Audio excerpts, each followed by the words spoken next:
Quand j'avais 19 ans, ma sœur m'a dit que j'étais la honte de la famille. Elle l'a dit doucement, mais l'impact a été celui d'une lame. Une semaine plus tard, mon père a changé les serrures. Ma mère a laissé un sac de mes vêtements sur le porche. Pas d'adieu, pas d'explication, juste le silence. Il disait que j'étais imprudente, émotive, inapte. Mais la vérité est que je ne pouvais pas rester silencieuse sur ce qu'ils avaient fait. Pendant 15 ans, j'ai disparu. J'ai changé de nom, j'ai coupé mes cheveux, j'ai effacé la moindre trace de qui j'étais.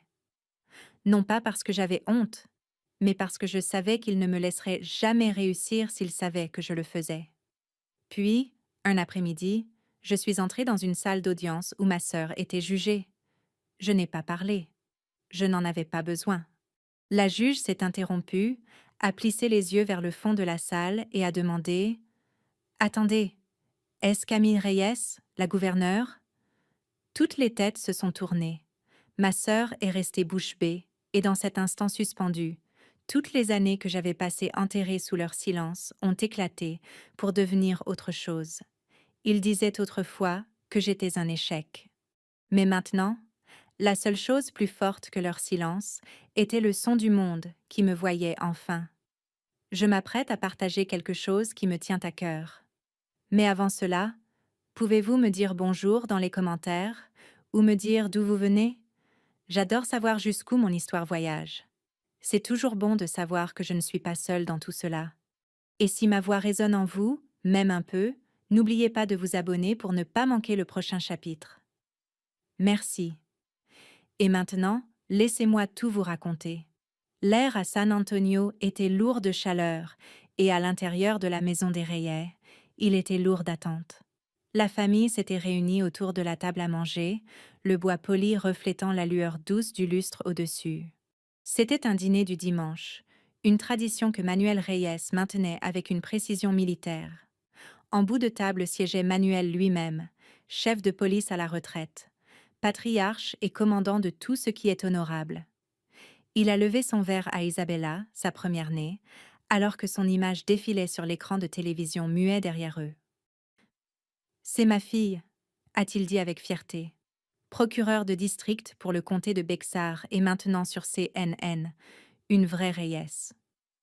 Camille était assise à l'autre extrémité, la fourchette suspendue au-dessus de son assiette, les yeux baissés. Personne ne regardait vers elle. Personne n'a demandé comment s'était passée sa remise de diplôme. Elle avait traversé l'estrade la semaine dernière avec un diplôme en sciences humaines. Pas en droit, pas en médecine.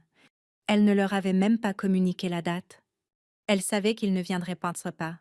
Elle avait toujours été l'étrange. Des carnets de croquis au lieu de bloc-notes juridiques. Rilke et Simone Weil dans son sac à dos. Elle lisait de la philosophie dans les parcs peints à l'aube et restait assise tranquillement pendant les repas de famille, comme l'écho lointain de quelqu'un qui comptait autrefois. Camille avait 23 ans, brillante d'une manière qu'il ne comprenait pas et n'essayait jamais de comprendre. Puis vint la tempête. Cela a commencé par une notification sur son téléphone, un SMS d'un ami, puis un autre, puis un message vocal qu'elle ne voulait même pas entendre. Au moment où elle a ouvert son ordinateur portable, c'était partout. Une vidéo privée d'elle prise pendant les vacances de printemps était désormais publique. Son visage, son corps, sa voix, le tout volé, téléchargé et partagé. Son ex-petite amie, amer et vengeur après qu'elle l'ait rompu, était derrière tout cela. Elle ne savait pas qu'il avait encore la vidéo. Camille n'a même pas eu le temps de pleurer avant que son monde ne s'effondre. Isabella l'a trouvé en premier. Camille ne l'a appris que plus tard. Elle l'avait envoyé directement à Manuel avec un seul mot. « Tu dois agir avant que cela n'empire. » Non pas pour protéger Camille, mais pour le nom de famille. Le dîner de ce soir-là n'a jamais eu lieu. Manuel a fait irruption dans la chambre de Camille, la fureur émanant de lui comme de la fumée. « Tu penses que nous t'avons élevé pour ça? Pour que le monde te voie comme une... » Il n'a pas fini. Il n'en avait pas besoin. « Je ne l'ai pas publié, » a étouffé Camille. « C'est moi qui ai été violée dans mon intimité. »« Tu as violé le nom des Reyes » a-t-il répliqué en jetant son diplôme universitaire sur le lit comme une facture qu'il refusait de payer. Tu veux vivre comme un déchet? Alors fais-le sans mon nom, sans mon toit et sans mon argent. Sa mère, Teresa, se tenait sur le pas de la porte, son rosaire enroulé étroitement autour de ses doigts. Elle n'a rien dit. Elle n'a même pas croisé le regard de Camille. Camille s'est tournée vers Isabella, espérant peut-être quelque chose, n'importe quoi. Mais sa sœur est restée immobile, les mains jointes, le regard froid. Pas même un sillement. Camille a fait ses valises en silence, quelques vêtements, ses carnets de croquis, ses journaux, le sac à dos rouge qu'elle portait depuis sa première année. La lumière du soleil filtrait à travers les stores, découpant la pièce en ombre. Lorsqu'elle est entrée dans le salon, Manuel l'attendait. Il a posé sa carte bancaire sur la table. N'appelle pas, n'écris pas. Sa mère a jeté un coup d'œil derrière le rideau alors que Camille sortait dans le crépuscule étouffant. Elle n'a pas fait de signe, n'a pas parlé, elle a juste regardé. La première semaine, Camille a dormi dans la voiture de son amie. Puis la gentillesse de son amie s'est épuisée. Au 7e jour, elle était dans un bus Greyhound en direction du nord. Denver, peut-être, ou un endroit plus calme, un endroit où personne ne se soucierait de qui elle était autrefois. La deuxième nuit de ce voyage, sous un viaduc juste à la sortie de Santa Fe, Camille a fait quelque chose de petit et de définitif.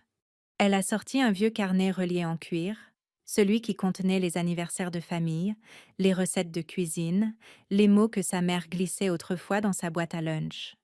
Elle a déchiré chaque page lentement et les a donnés à une petite flamme, jusqu'à ce qu'il ne reste plus que des cendres.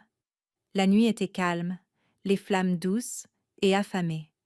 Camille a fixé la lueur, puis s'est tournée vers le rétroviseur du bus, qui tournait au ralenti derrière elle. Elle a vu son reflet, fatigué, trahi, brûlant, et elle a chuchoté. « Je n'ai plus rien à perdre. Alors, je vais commencer avec ce qu'il reste de moi. » Denver était gris cet hiver-là, et le froid avait une façon de s'insinuer à travers les vêtements, la peau et le peu d'espoir qu'il restait à Camille.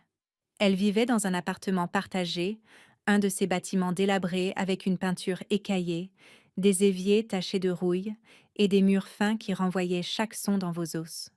Le loyer était bon marché, le chauffage peu fiable. Sa chambre était à peine assez large pour un matelas, une table pliante et un miroir fissuré, mais c'était la sienne. Camille travaillait constamment. Le matin, elle servait des pancakes dans un café près de l'avenue Colfax, mémorisant des commandes et des noms qu'elle oublierait à l'instant même où elle finirait son service. L'après-midi, elle nettoyait une clinique médicale locale, frottant des sols encore collants de toux enfantines et d'espoir vieillissant. Ses soirées se passaient courbées sur un clavier d'occasion, saisissant des données pour une entreprise de logistique qui ne connaissait pas son nom de famille. La nuit, quand le bruit s'apaisait et que le silence pressait contre ses côtes, elle écrivait. Pas des mots entiers, juste des fragments dans un code qu'elle avait inventé enfant, un journal que seule elle pouvait comprendre. C'était sa façon de saigner sans laisser de taches. Chaque page qu'elle remplissait était un murmure qu'elle n'était pas assez courageuse pour prononcer à voix haute. Elle peignait, aussi. Pas souvent. La peinture coûtait cher. Mais une nuit, après un service particulièrement brutal, elle a utilisé une vieille brosse à dents trempée dans de l'acrylique bon marché pour créer une œuvre qui ressemblait à un corps s'effondrant dans sa propre ombre. Elle l'a accrochée dans le coin le plus éloigné de la pièce, derrière le rideau. Personne ne l'a jamais interrogée à ce sujet. C'était mieux ainsi. Puis vinrent les ciseaux. Un matin, sans prévenir, elle a coupé ses cheveux dans le miroir de la salle de bain, les mèches tombant dans le lavabo comme des pétales morts. Ce n'était pas dramatique. Ce n'était pas une dépression. C'était une décision. Une mue. Elle a enregistré un nouveau nom au bureau de l'emploi local. Cam R. Juste assez pour se cacher à la vue de tous.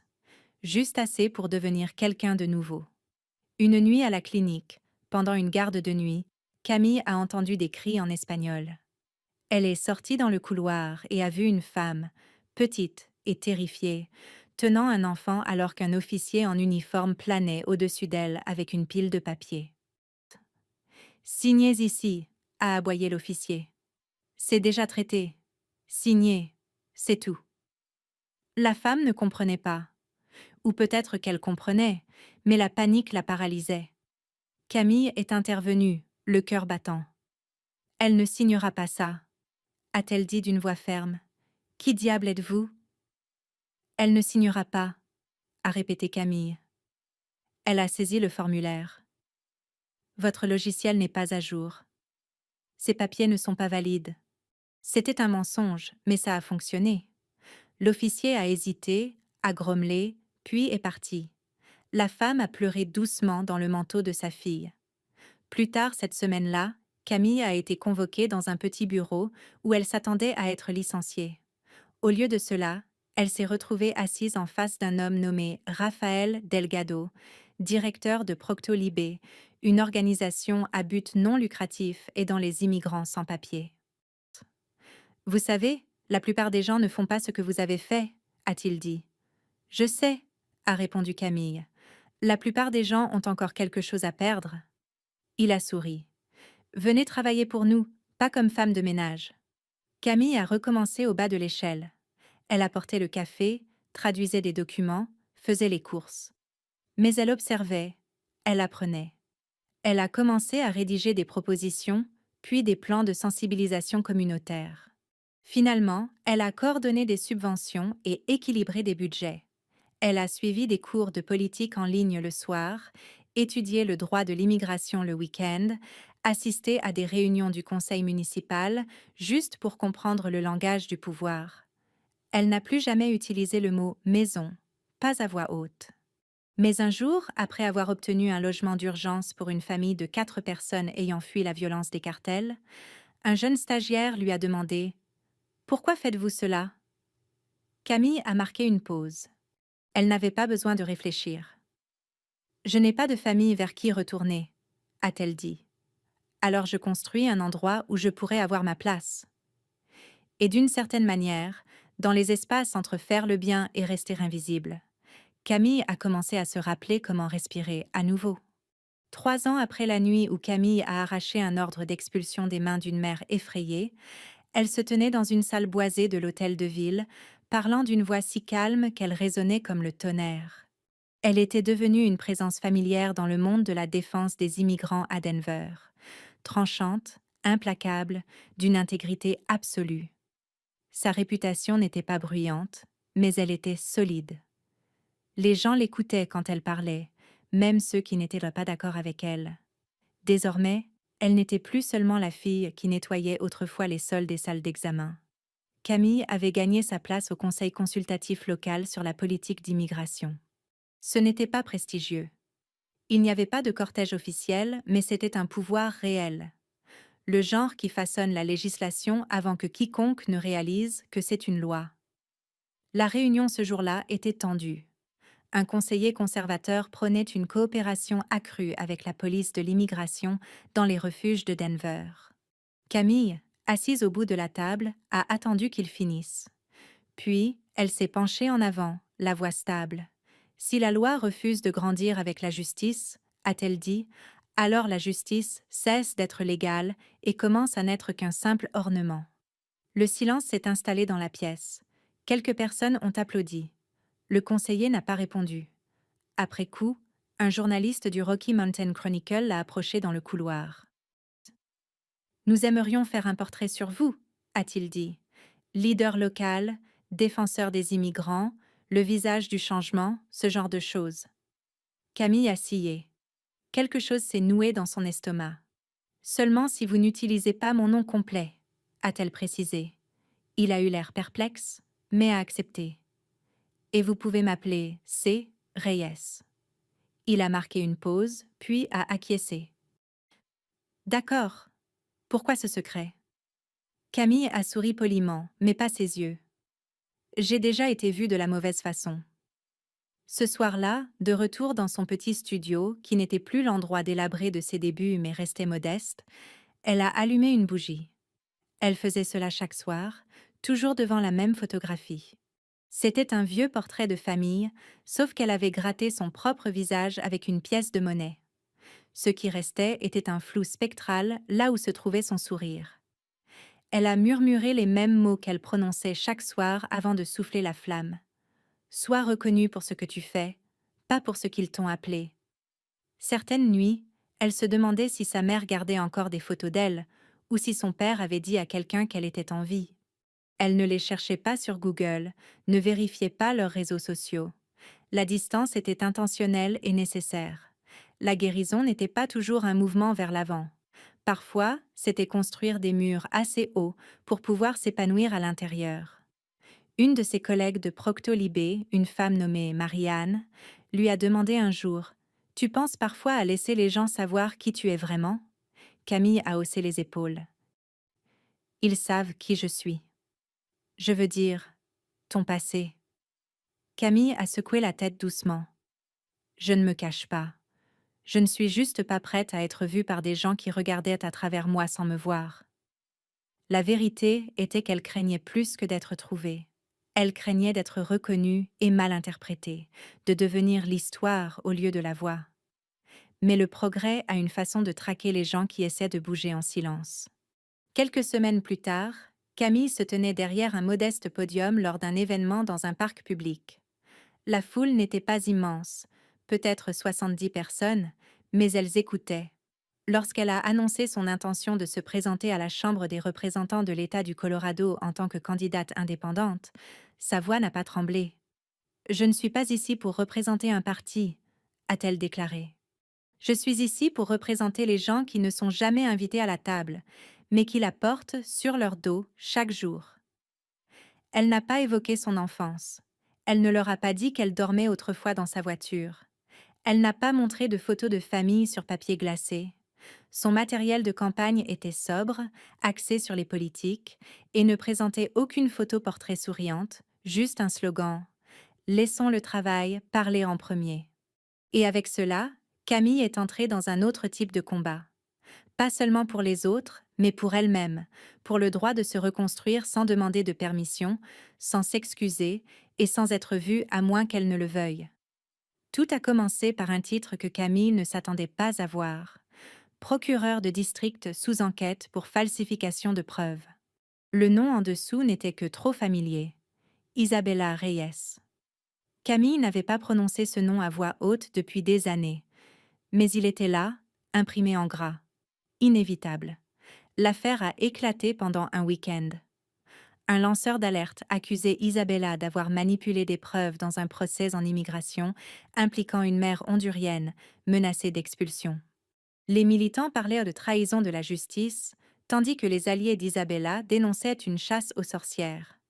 Les enjeux étaient élevés: radiation, inculpation criminelle et possible peine de prison. Pour Camille, c'était comme entendre une explosion lointaine, assez forte pour la ressentir dans sa poitrine, mais trop loin pour y faire quoi que ce soit. Son équipe de presse a réagi rapidement. « Nous vous recommandons de rester neutre », a dit un conseiller. « Vous êtes la gouverneure en poste. Cela pourrait devenir délicat. » Un autre a ajouté « Ce n'est pas votre combat. Laissez les choses suivre leur cours. » Mais Camille ne le voyait pas ainsi, non pas parce qu'elle voulait défendre Isabella, loin de là, mais parce qu'il y avait trop de fantômes dans cette salle d'audience. Et l'un d'eux portait son nom. Elle a réservé un vol pour San Antonio sans annonce de presse, sans escorte de sécurité. Elle n'a prévenu personne. Lorsqu'elle est arrivée au tribunal, elle portait un pantalon noir, un manteau discret et des lunettes de soleil. Elle est entrée par une porte latérale et a pris place au dernier rang, là où résident les ombres.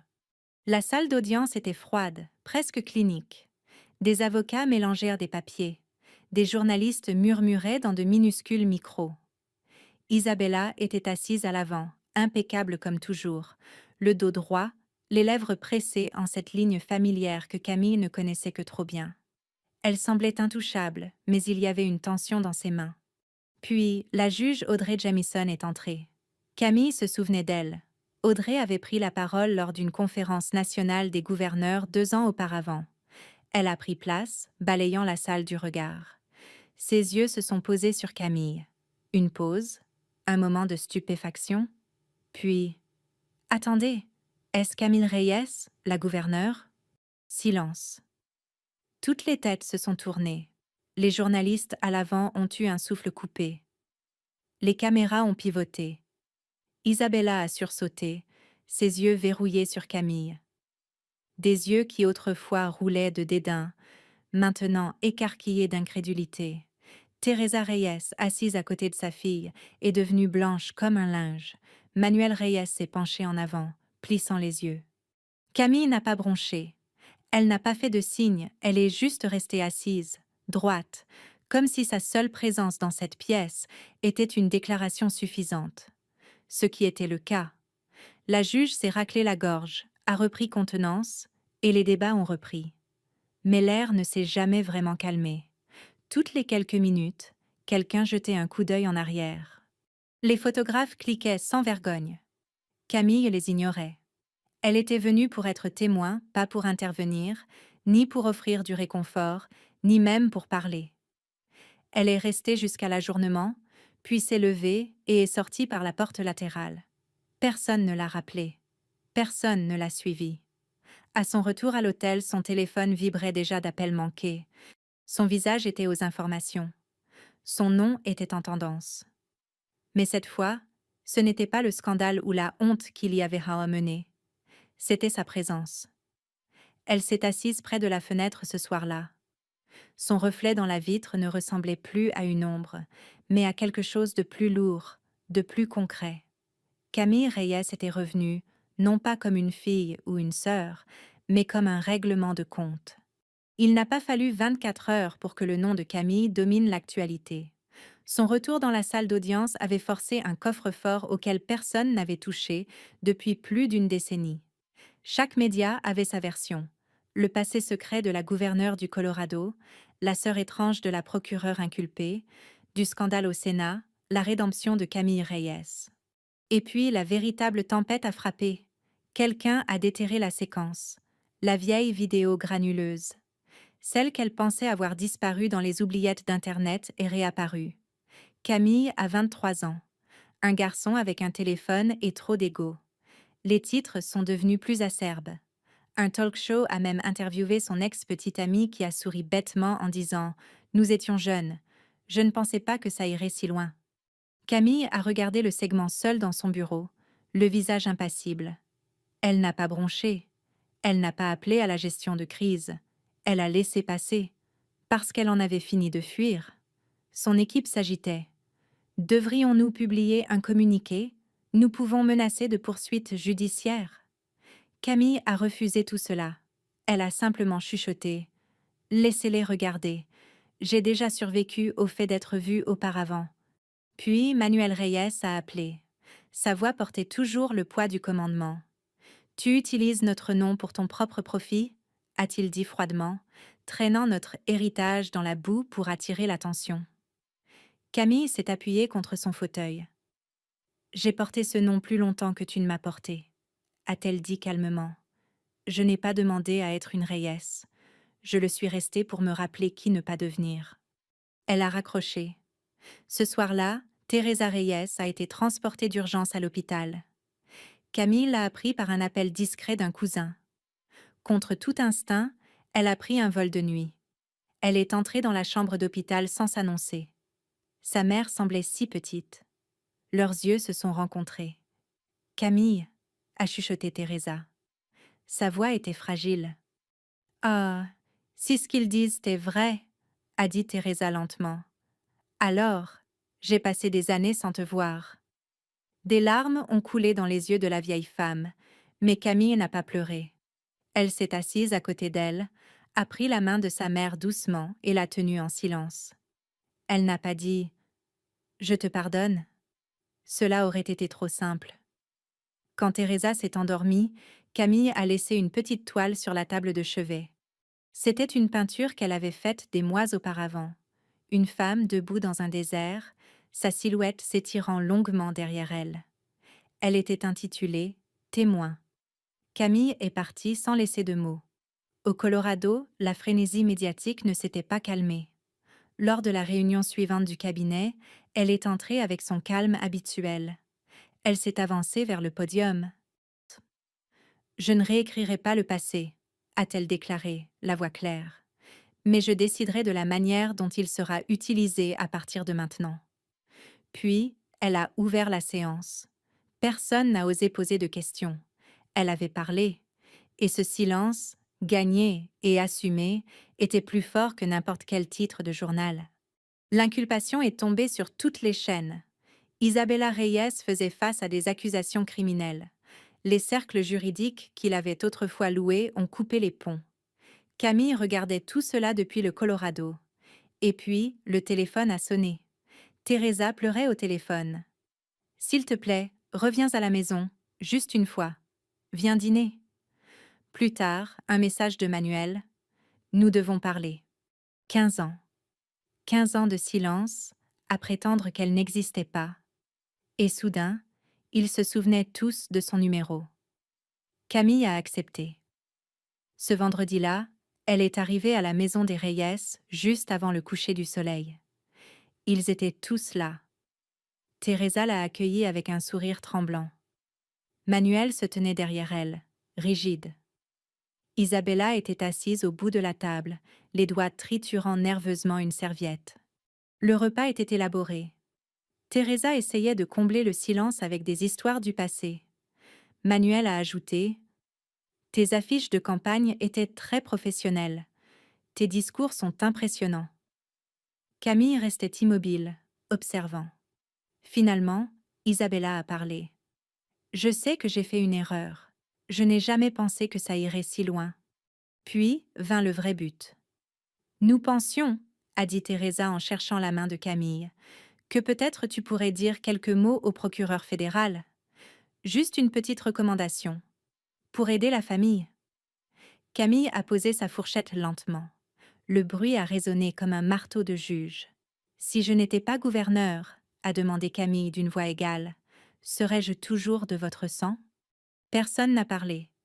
Le silence était assourdissant. Elle s'est levée. « J'ai gardé votre nom, » a-t-elle dit doucement, « mais j'ai construit ma vie sans vous. » Elle s'est tournée vers la porte. Teresa a appelé.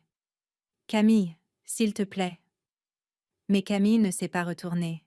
Elle est sortie dans l'air de la nuit. Pour la première fois, elle ne portait plus le poids de cette maison avec elle. Le SMS est arrivé à 3h12 du matin. Des captures d'écran de la vieille vidéo. Des échanges d'emails privés de ses 20 ans. Pas de légende, pas d'expéditeur. Le lendemain matin, son directeur de la communication était livide. Un blog circulait avec le titre « La vraie Camille », des fichiers fuités du passé de la gouverneure. Elle n'a pas bronché. À midi, un appel discret d'un vieil ami au ministère de la Justice. Ton père pose des questions, il fouille dans ton passé, il essaie de trouver un levier de pression. Camille a fermé les yeux un instant. Ce n'était pas de l'inquiétude, c'était une menace déguisée. Ce soir-là, au lieu d'attendre la tempête, Camille a décidé de marcher droit vers elle. Le lendemain, elle se tenait devant un podium à Denver. Pas de drapeau, pas de service de sécurité, juste elle. Un mur d'œuvres d'art d'enfants immigrants qu'elle avait aidés. Elle portait un blazer blanc impeccable. « Nous avons tous vu comment le pouvoir fonctionne », a-t-elle commencé. Parfois, il arrive sous forme de menaces déguisées en dîner de famille. Elle a présenté la loi sur la protection des témoins de la justice, une proposition visant à criminaliser toute tentative de manipuler des personnalités publiques ou des lanceurs d'alerte par le biais de pressions familiales ou de menaces sur la réputation. C'était audacieux et personnel. Elle n'a nommé personne, mais tout le monde savait. La presse l'a soutenue. Manuel Reyes est resté silencieux. Teresa n'a plus appelé. Isabella non plus. Plus personne n'osait. Camille a marché dans les rues de Denver plus tard cette semaine-là comme n'importe quelle citoyenne. Pas de journaliste, pas de caméra. Juste une femme calme avec un café à la main. Personne ne l'a arrêtée. Et elle a souri. « J'aime que ce soit ainsi », a-t-elle pensé. Il était un peu plus de midi quand l'assistante de Camille s'a frappé. « Madame, Isabella Reyes est dans le hall. » Camille a hoché la tête. Faites-la entrer. Isabella est entrée, l'air épuisé, sans maquillage. Camille n'a rien dit. Isabella s'est assise. Je ne savais pas comment commencer, a-t-elle dit doucement. Mais je sais que j'ai gâché ce que nous aurions pu avoir avant même de réaliser que j'étais jalouse de toi. Sa voix s'est brisée. Je ne veux pas aller en prison, mais je ne suis pas là pour te demander de régler ça. Je voulais juste te dire la vérité. Je t'ai piétiné pour monter plus haut, et maintenant je lève les yeux, et tu es si haut que je ne vois même plus le plafond. Camille l'a regardé calmement. Tu ne m'as pas détruite, Isabella. Tu as juste oublié que j'existais. Et quand on est oublié assez longtemps, on apprend comment devenir inoubliable. Des larmes ont coulé sur les joues d'Isabella. Maman croit toujours que tu vas me sauver. Camille a tourné la tête vers la fenêtre. Je ne suis pas là pour sauver qui que ce soit. Je me suis sauvée moi-même pour que personne ne puisse plus jamais me noyer. Isabella a acquiescé lentement. Merci de ne pas me haïr plus que je ne le mérite. Camille n'a pas répondu. Il n'y a pas eu de câlin, pas de pardon final. Juste un silence honnête entre deux femmes qui partageaient autrefois une chambre et un héritage de dommages invisibles. Alors qu'Isabella partait, sa main a effleuré le bureau de Camille. Là, presque cachée, se trouvait une lettre non signée, une demande de clémence que Camille avait écrite, puis brûlée ce matin-là. Certains héritages ne peuvent pas être réécrits, mais ils peuvent s'arrêter avec vous. La conférence ne ressemblait à rien de ce que Camille avait connu. C'était un rassemblement sur la réforme de la justice familiale. Des survivants qui avaient été punis pour avoir dit la vérité. Camille est montée sur scène. Sa voix était assurée. « On m'a autrefois traitée de honte », a-t-elle commencé. Puis on m'a effacée. Puis on m'a menacée. Je ne suis pas ici pour demander des excuses. Je suis ici pour que mes futurs enfants n'aient pas l'impression qu'aimer leur vérité signifie trahir leur sang. Elle a scanné la foule. Ses yeux se sont posés sur sa mère, en larmes. Plus loin, Manuel, les bras croisés. Isabella n'était pas là, mais un siège vide lui était réservé. Camille a souri. Puis elle a annoncé la loi sur la parenté publique. Selon cette législation, les employés publics pourraient déclarer des relations familiales posant un conflit d'intérêts sans crainte de représailles. Parce que le silence, a dit Camille, ne devrait pas être le prix de l'appartenance. Pour une fois, personne ne l'a appelée la sœur de la procureure déchue. 6 mois plus tard, Camille est entrée dans un petit centre communautaire. Pas de presse, pas de fanfare. Elle portait un jean et un cardigan gris. Elle a aidé à déplacer des chaises, s'est servi un café. Quand vint le moment de parler, elle s'est avancée. On me demande souvent « Comment as-tu réussi sans le soutien de ta famille ?» Je n'ai pas réussi. J'ai juste arrêté de les attendre. Des rires ont éclaté. « Nous ne choisissons pas notre sang », a-t-elle continué, « mais nous choisissons l'héritage que nous portons. » Une femme a demandé « Et s'ils changent vraiment un jour ?» Camille a incliné la tête. Je les laisserai raconter leur histoire, mais j'ai déjà raconté la mienne et je ne la réécrirai pas. C'est alors qu'elle l'a vu, Manuel, au fond de la salle. Un vieil homme regardant sa fille parler depuis un sommet qu'il n'avait jamais aidé à atteindre. Leurs yeux se sont croisés un instant. Pas de défi, juste de la clarté. À la fin, Manuel s'est approché du micro. « Je n'ai jamais compris ma fille », a-t-il dit dans un long souffle.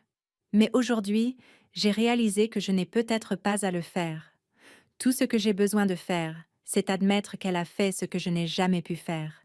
Et je la vois maintenant. Pas d'excuses, pas d'explications, juste cela. Camille n'a pas pleuré. Elle a simplement incliné la tête. Un geste de paix, pas de reddition. Dehors, la neige commençait à tomber. Camille est sortie dans la lumière blanche et douce.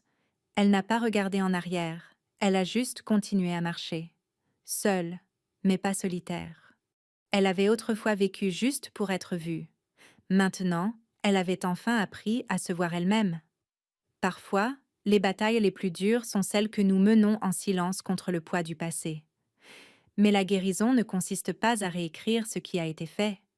Il s'agit de refuser de le porter plus loin. Nous ne choisissons pas d'où nous venons, mais nous choisissons où nous nous tenons. Et parfois, se tenir seul est le début de quelque chose d'incassable. Si cette histoire vous a touché, j'aimerais lire vos réflexions dans les commentaires. Et si vous voulez poursuivre ce chemin avec moi, abonnez-vous. Merci d'être là.